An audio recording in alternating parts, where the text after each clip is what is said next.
This is a shell and tube heat exchanger used across multiple industries such as chemical plants, oil refineries, and power stations.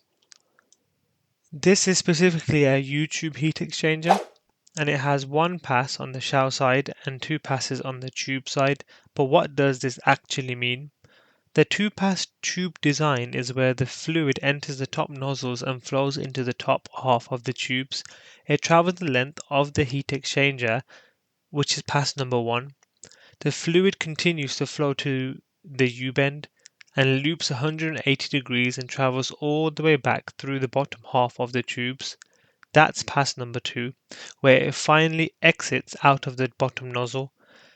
Because of the U shape, a U-tube heat exchanger will always have an even number of tube passes.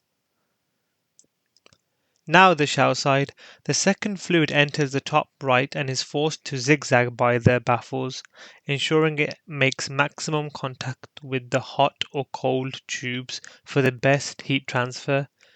There's no horizontal divider plate dividing the shell in half.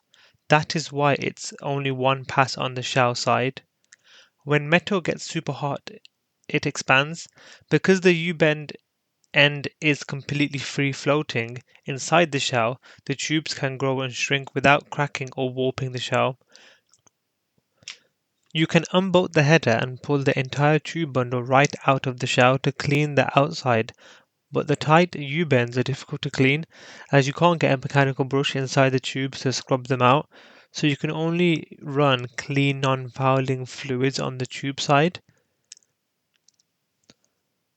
The U-tube heat exchanger is made of many components.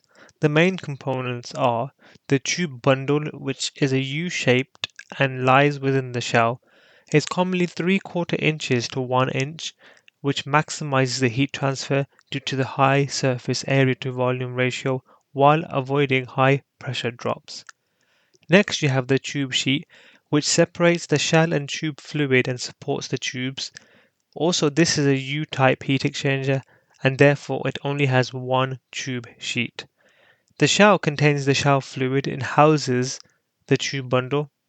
Next, you have the cross-flow baffles, which are used to direct fluid flow in the shell.